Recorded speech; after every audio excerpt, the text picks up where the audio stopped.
Well, there's a part of the Madrid fans who are going after Arbeloa with everything, and there's another part who defends him no matter what, right? And also without much argument, huh? Arbeloa is a Spartan, one of our own too. I don't know what. So we defend him. Well, it would be good here, especially so we don't get so polarized, although we already are. And there has been a tremendous division among Madrid fans, and it's a shame. It would be good if we clarified, if we argued our positions, and above all, and more importantly, that we don't insult each other, right? Because lately, unfortunately, among Madrid fans, due to what we've always said about fans of a specific player, you end up attacking the other. About Florentino, everyone says it, but maybe Florentino has done something wrong here, even if you say first that he's the best president in history, not just of Real Madrid, but maybe of football and world sports. But if you say, I think in this case, then you're called anti-Florentino, anti-Madridista, or people ask who's paying you. So that's why we're so polarized, and it's a shame. Well, I'm going to try to bring a little bit of sanity to this. Look, Arbeloa didn't tell the truth in the press conference. He didn't tell the truth. Maybe he lacked the courage to defend himself personally. In my opinion, he was missing that. But there's an explanation for it. There really is. You can understand what he did, for sure. I talked about it on the live stream. Arbeloa has protected the club here. He's protected the president, and he's protected the club. He's a soldier of Florentino and a soldier of Real Madrid. Are there people who, sorry for the interruption, are there people who think that's wrong? Well, that's fine. But from there, and I've actually read it, are there people who, sorry for the interruption, are there people who think it's wrong? And some really nasty things, man, really nasty. Lately, people have been insulting Real Madrid players, coaches, and I think, look, let's see. Let's differentiate between harsh insults and saying, for example, that the other day, Florentino Perez at the press conference, even though he has, and I said it, he has a lot of energy, and you can see it, right? I mean, Florentino, is he sick or not? That he has energy is undeniable, but the way he is and how, anyway, it's been talked about, and I don't want to go back to that too much either. In the way he handled the press conference, with the speech being a bit disjointed and all, for me, there were two things. Maybe it's just that he's getting older, which isn't an insult. It's not derogatory. Hey, it's going to happen to all of us. I mean, it's going to happen to all of us. It doesn't mean that Florentino lacks energy, which I think he has plenty of, and we definitely saw that the other day. And then there's the communication issue at Real Madrid, which is a disaster because, and that also says something about Florentino. They probably tried to advise or guide him, and he didn't want to. He doesn't want to, like when he presented the Super League on El Chiringuito. But anyway, and another thing, I mean, you can make a comment criticizing a specific situation, but with respect. And another thing is when we start insulting, because I've seen harsh insults directed at Florentino and so on. And this doesn't help at all for Madrid to get better, because Madrid has a problem. It's more than obvious. Even if Florentino tells you otherwise, they definitely do.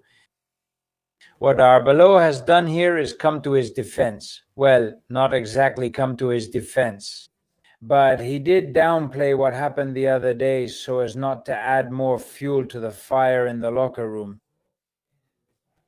Well, he started by saying, no, I saw a paper and I said, I'll take care of it. Let's do it. And he says he's treating everything that's happening as normal. Well, look, that's not how it is. That's not how it is. We all know Arbeloa is furious about Mbappe's recent behavior, but he considered the president and the club. But for two reasons, to not add fuel to the fire, for three reasons. Actually, because he knows that with this kind of behavior, he makes sure he stays at Real Madrid, or if he's going to go back. And then for another reason, to not mess with Florentino's favorite, which is Mbappé. With the great star of Real Madrid, and Florentino defends that a lot, although at some point someone should tell him to also pay attention to personal behavior, in this case Mbappe's, and to face it. Maybe he will face it, and they'll have that face-to-face meeting they said they were going to have. But anyway, he really didn't want to mess with the great star of Real Madrid, Florentino's big bet from 2 years ago, because he had been after him for a long time, and he said, let's calm things down here, and that's it. But someone should also tell Florentino that the other day at the press conference, he drew all that attention to himself. I mean, he diverted it from the locker room and the problems in the locker room to himself, calling elections, saying they're against me, and so on. Well, all those things he did. And then Mbappé himself undid that and said, no, the attention is on Florentino. No, let it come back to me and the locker room man. And that's something Florentino will have to be told. I imagine he knows, because Florentino is a very intelligent guy and he must know, right? But anyway, the point is that I can understand Arbeloa, even though he's not fooling us, but I can understand him. And let's stop insulting people. Let's try to understand why everyone does what they do. And that's a much better exercise in being a Madridista. What Arbeloa did in this morning's press conference compared to what, for example, Mbappé does by stirring things up, or what he did. Some people will complain, and he says, excuse me, but I'll mention what he did with Xabi Alonso. Even though Vinicius does things, because the man acts based on his emotions, right? If the word exists, which I don't think it does, and Mbappé, on the other hand, does it in a very cerebral way, calmly, everything very thought out and all that, well, that distinction was already made the other day. But let's talk about Mbappé. On El Larguero, last night's show, Andres Sonrubia, you're going to freak out. Someone wrote in the comments, Miguel Serrano, listen to last night's El Larguero. Last night, I had already listened to it, because Andres Sonrubia comes on. Andres Sonrubia, who has followed the French league for the last 10, 15 years and knows everything about Mbappé, right? And listen, all these things are going to sound familiar to you, but I think either we didn't realize it or it seemed far away to us and we didn't want to realize it. And then besides Mbappé, the guy is incredible, or Mbappé is kind of a snake charmer. I mean, Mbappé arrives, so he wins you over quickly because he has that natural way of speaking and all. He also speaks Spanish and all that. He won us over, even though many disliked him before he came to Madrid for what he did to us in spring 22, but he arrived and won us all over. He definitely has that ability. Pero the things PSG pulled off were incredible, huh? That's how Andres Sonrubia told it. Little things with Kylian Mbappé aren't new. They've happened before.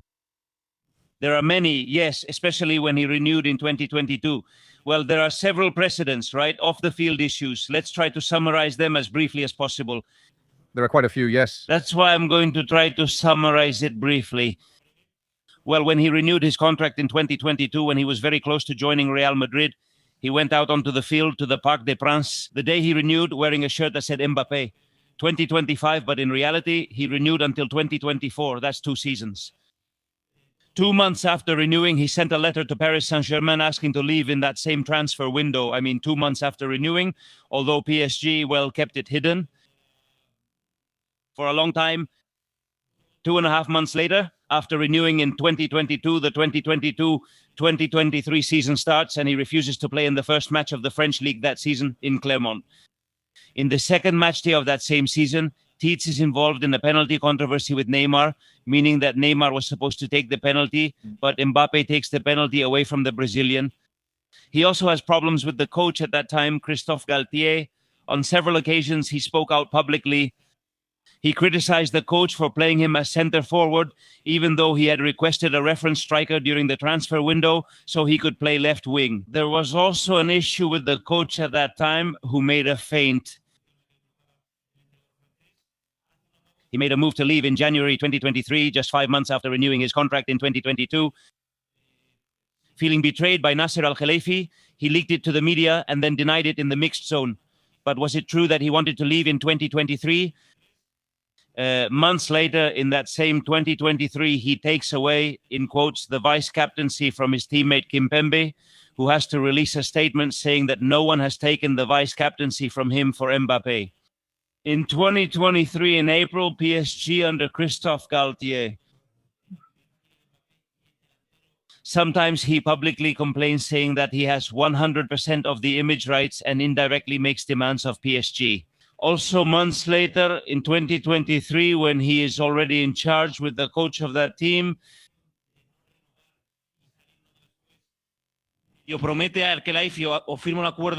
that he is going to forego 55 million if he leaves for free in 2024, an agreement that is not binding, because in 2024, when he leaves, Real Madrid sues PSG for 55 million unpaid, but in the end, the court sides with the player, sometimes publicly paying 61 million to Mbappé, which has already been paid to him, also creates an unprecedented situation. Also, the coach, the one who Luis Enrique starts cutting his minutes in the French league and in a match in Monaco, at halftime, Luis Enrique substitutes him. And what Mbappe does is go up to the VIP box with his mother to laugh and not stay with his teammates on the bench. And that causes a total stir in France. And then in his statement announcing his official departure from PSG, at times he even argued publicly with coach Christophe Galtier.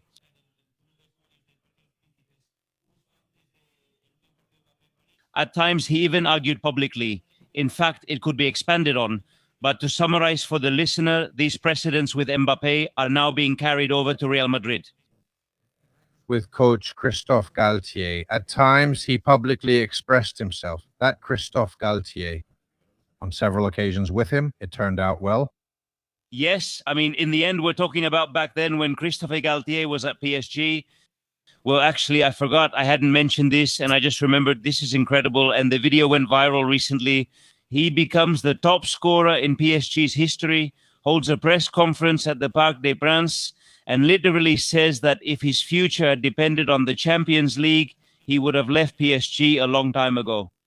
Problems with that Galtier. Sometimes when Mbappé is not at Paris Saint-Germain, he expressed himself in 2 finals. He has problems with the coach, Christophe Galtier. Well, and what happened? And now he's in the other final. I'm also remembering, and I don't think so, the coach back then, Christophe.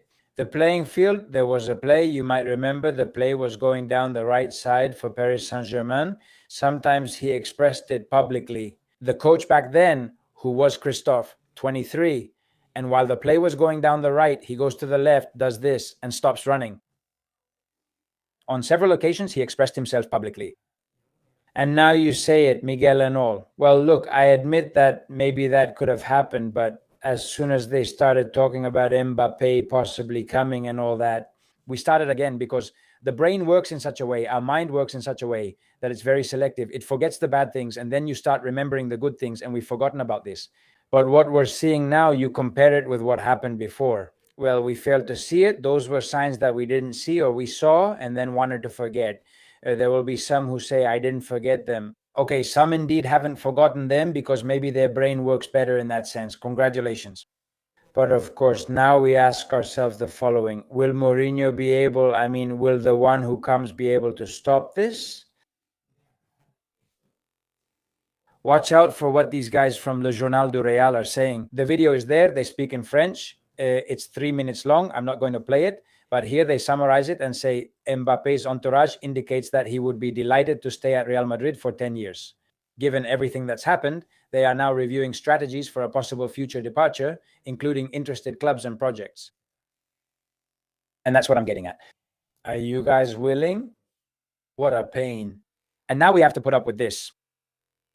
Tell me if Sebas is coming. Watch out for the message he sent. He goes to the mixed zone to say things that have second and third interpretations, veiled messages. This stuff, do you guys think that Madrid, after these last 2 years, needs this kind of thing? For a big handful of goals that Mbappé scores, but then, from a sporting standpoint, there are downsides too, because he's not a player who plays for the team.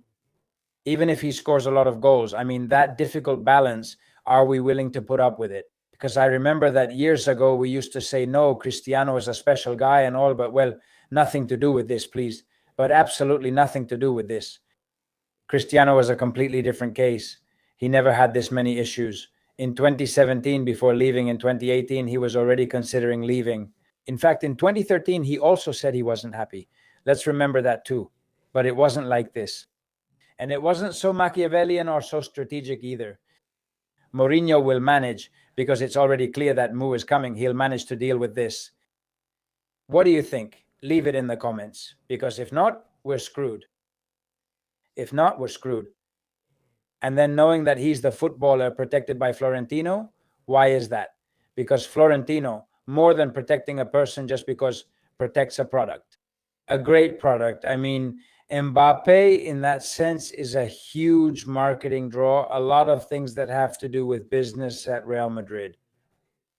But of course, all of that, you have to make sure everything has a balance. What you can't do is bring someone into the locker room who could mess everything up. And I go back to what I said about Mourinho. It's a bit sad that Madrid has to rely on Mourinho now and can't go for another coach, maybe someone more current in their prime with a different approach. And this isn't bad for Mourinho. It's bad for Madrid in the sense that you have to turn to him because of the situation we're in, right?